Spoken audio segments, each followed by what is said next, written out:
The People's Democratic Party hits pause on its national convention preparation, postponing the screening of aspirants in a move that raises eyebrows across the political spectrum. Now, in this strategic recalibration, or a sign of deeper internal tensions, we break down what this delay means for the party, the primaries, and the road to 2027. Now, joining me to discuss this is George Turnah, as the state chairman of the People's Democratic Party, Bayelsa State. I also have a Dickson Iruebu as a member of the PDP. Gentlemen, thank you for your time. Yeah, thank you. All right, let me start with you, Mr. George Turnah. I mean, the postponement of your national convention, for you as a party member and even an official, are you comfortable with some of this recent, announcements and arrangement by your party? Well, there's no way any reasonable, member of this party who really wish the party well will be comfortable. When things are not done rightly, when things are not done in proper preparation, you get this kind of accidental postponements here and there that we are seeing in the party. Who are even the aspirants, if I may ask you? I mean, before now, whenever the PDP is up for a convention, elective convention, journalists can easily, discuss the aspirants. Sometimes they make analysis, they compare this aspirant to the other aspirant, they run all manner of commentaries and, try to shape public opinion and get the party members across board to, have an opinion, even the delegates. So, but if I ask, as a journalist now, who are the aspirants? Do you know them? Those who have aspired or who have procured forms for this elective convention. I doubt if we have aspirants. And we're not surprised that the screenings have been, this is not the first time it's been postponed. It's not the first time, it's not the second time. And you see, when you can't do things haphazardly and expect a result. So let me just ask you directly, Mr. George. Mr. George, so are you saying that you suspect foul play? No, there is no foul play. We are simply not ready. We are simply not ready for a convention. I don't think we are ready. Okay. Now, I listened to my brother and friend, Dickson Iruebu, on this program, where he was saying that Sule Lamido went to the wrong place to pick from. I mean, nobody who is a true member of this party can say anything like that. We all know, as a tradition, since 1998, that we pick forms, nomination and expression of interest from the party secretariat. You pay monies into designated accounts, you take the teller to the finance directorate, you are issued with a receipt, you now go with that receipt to the office of the National Organizing Secretary. We used to see pictures. When you go to pick this form, you snap, exchange photographs, you take photographs with the NOS in his office. When you finish filling, you return the forms to the same office. This is a tradition.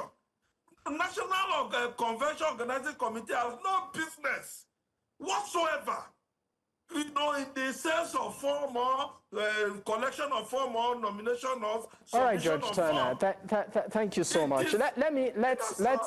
Let's bring in Dickson Iruebu, who is also a member of your party, the People's Democratic. You mentioned his name in the course of your analysis into the conversation right now. Dickson, with what is happening within your party, the pausing and the postponement of both the screening at the National Convention, are you also, do you toe the line of Mr. George Turnah on this?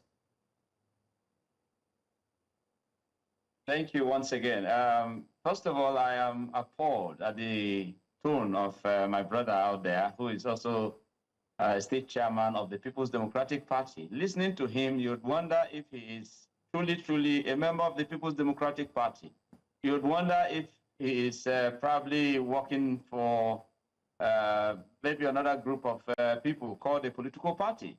This is a party presently facing a very desperate situation. And desperate times like this, you engage issues differently. We can adopt a new approach. There's nothing sacrosanct about a particular approach to conducting convention. To PDP today, we cannot pretend about it that we're not faced with challenges. And so if we now adopt another approach to the convention different from what it used to be, as a party, we have a right to that. But sorry, Mr. Mazi Iruebu, is this approach that you are adopting, is it constitutional? Is it in line with the party's constitution? Of course it is constitutional. It is very constitutional because we have in our constitution consensus. We can adopt consensus to avoid rancor and all of that. And there's nothing wrong with that. It is there in our constitution. But let me address what my brother raised. He mentioned my name earlier, mentioning my response on your channel here when the former governor of Jigawa State, a respected leader, so I suppose in our party, a founding member, one of the founding fathers of our party, who should know better. But towards the tail end, till we got here, we know that Alhaji Sule Lamido had stayed away from activities of the party, and in fact was seen hobnobbing with members of the new rented political party called ADC. And then comes up the next day, or a day to the very day we were to submit for the aspirants to submit their nomination form and all of that. That was the day he came to purchase the expression of interest form. Nobody is above the party, right? So at that very day, as far as I'm concerned, I don't think he meant anything very positive for the party.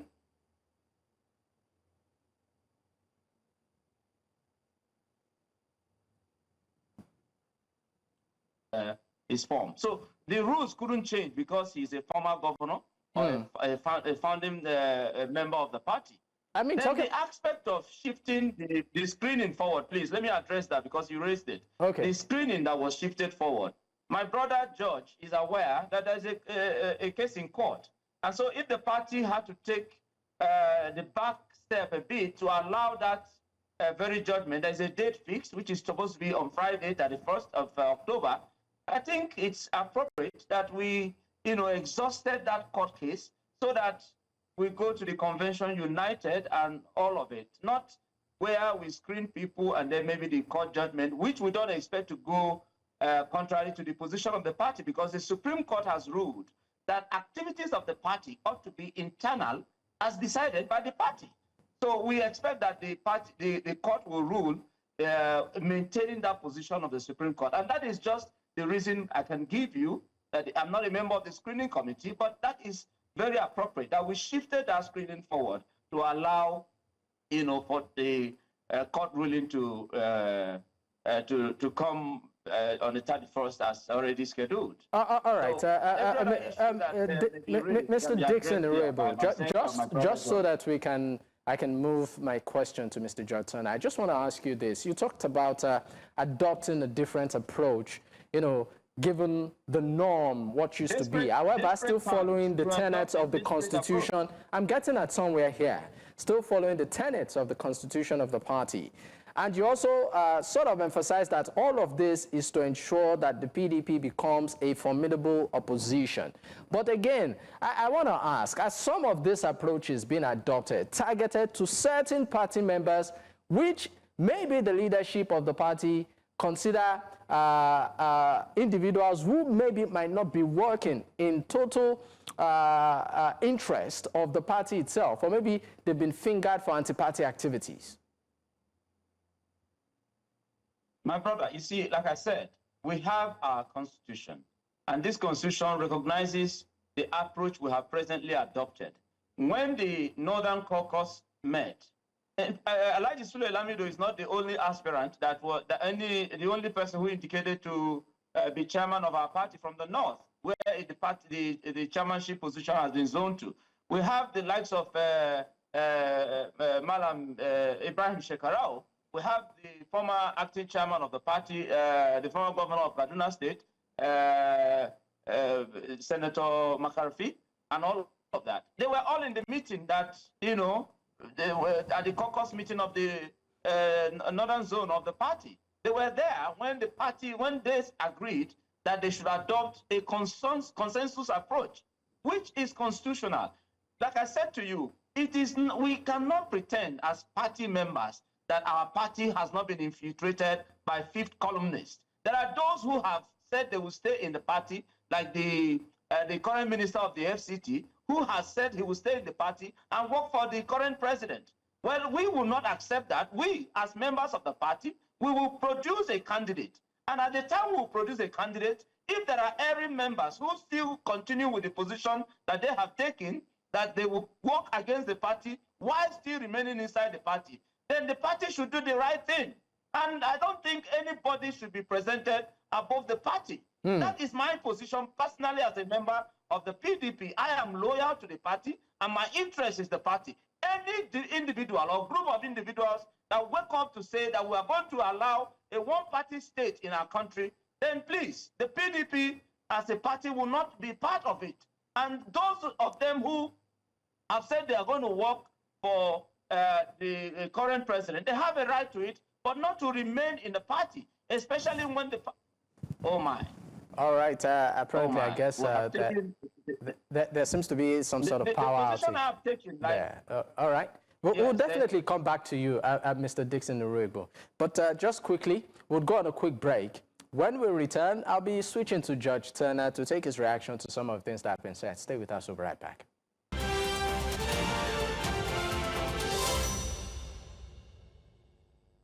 Many thanks for staying with us. It's still Politics HQ on News Central Television, and of course, I still have my guest with me. George Turnah is the state chairman of the People's Democratic Party, Bayelsa State, and also Dickson Iruebu, a member of the PDP. Gentlemen, thank you for staying with me. Now, let me come to you, Mr. George Turnah. Your reaction to some of the things that have been said, and maybe you feel that some of this, what I call it, recent moves, within the PDP is targeted at some individuals who might have been fingered for anti-party activities. Hence, the party is doing its in-house cleaning. Do you think that is the case? Well, I think even my friend and brother there, Dickson, I'm sure his phone sends that he wasn't saying the right thing, so the phone had to go off. All the power went off. You see, the truth of the matter is that we cannot pretend that all is not well within the People's Democratic Party. Now it boils down to failure in leadership, impunity, and undemocratic practices are the two factors, truly killing this party. Sule Lamido, His Excellency, Makrafi, His Excellency, Shekarau, His Excellency, and the Leonard Essien, Taminu, were profiled by a group of northern leaders for a possible consensus. Now I ask, if assuming Sule Lamido was adopted as a consensus candidate, which form, now that he has shown to the world that he does not even have a nomination form, expression of interest form, as at the time northern leaders met to adopt them, assuming Sule Lamido was adopted, which of the nomination forms or expression of interest form would he have used to be national chairman? Because he had none. as at that time. And I can tell you for free that none of those that were profiled had forms. None. Not even my leader, the Leonard Dessien. So it tells you that we are not ready. I mean, we don't need to, there's no point, massaging the issues. Are you aware that the office of the National Organizing Secretary of our party is under lock and key? For having a dissenting opinion. You can imagine the level of impunity. Mr. Turnah. Did you not hear from the National Secretary? Because when you say the party, my brother keep referencing the party. Mr. Turnah, because we are really trying to manage time, I'm sorry to interrupt you, but let's talk about a major figure within the party, and I'm talking about the FCT minister, of course, the person of His Excellency Sumwike, who did infer that should he be sidelined in key decision making within the party might not survive outside him. So I'm still going to put it to you and ask, given the recent happenings within the People's Democratic Party, do you think that a person of the FCT minister still wields that much influence as he used to within the PDP? It's not a question of as he used to, or he's a national leader of our party. He remains a leader. I mean, it's not in dispute. But some key decisions, are being made. I'm coming. Okay. I'm coming. As a matter of fact, as of today, he is the only member of our party who is a serving member of the Federal Executive Council. As a federal minister, he's the only member of the party.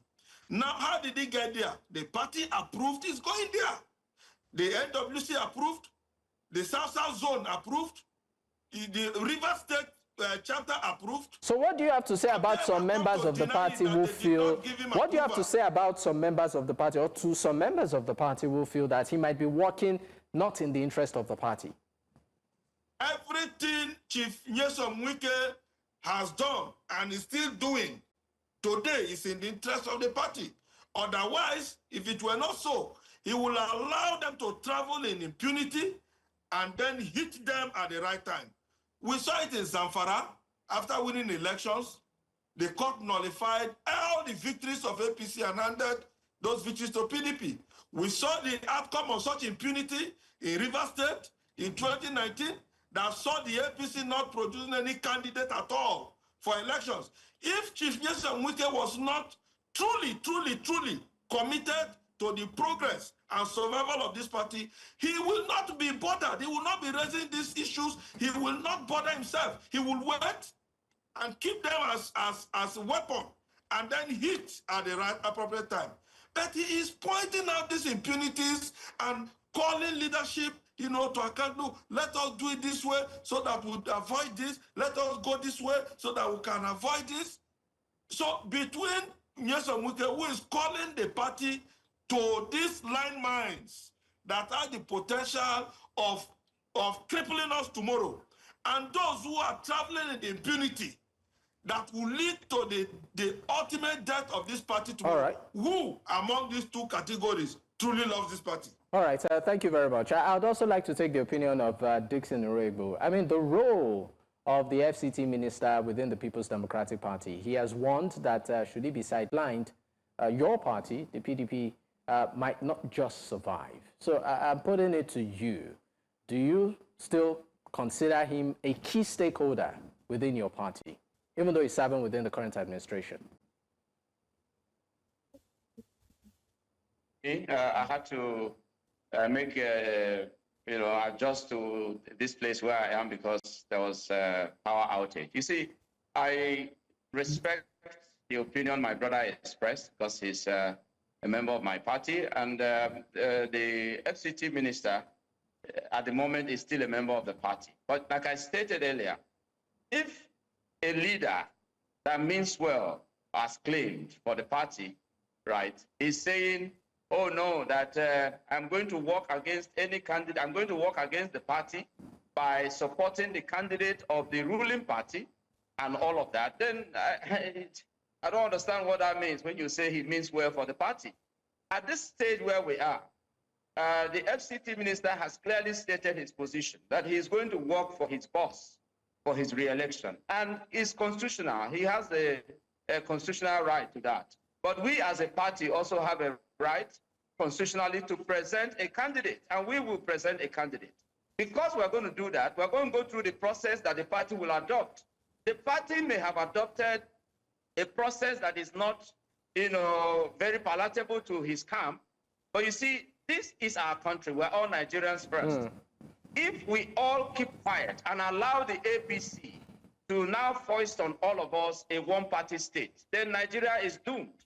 And as PDP that held sway, a party that held sway for 16 years and conducted an election, free and fair election, and handed over to the APC, we will not sit back and watch the APC ruin the democracy that we built for 16 years, all of that. So for us, the FCT minister at this stage has shown that he does not mean well at the moment for our party. All right, therefore, thank you. The party will survive without any member of the party who claims to be a leader.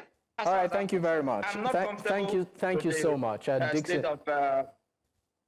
Dickson Iruebu, thank you so much, member of the People's Democratic Party. Just echoing your words, you said irrespective of whatever the FCT minister believes, your party, the PDP, will survive. I'd like to say once again, thank you, George Turnah, the state chairman of the People's Democratic Party, Bayelsa State. Gentlemen, once again, thank you. If they feel they can sideline a group of us in the party, there will be consequences. Is that a threat? There is no consequence. No, it's not a threat. There will be consequences. So it's okay to say that's a guarantee, not a threat. There will be consequences. All right, gentlemen, I'm sure we'll continue this conversation some other time. Thank you once again for your time on the program.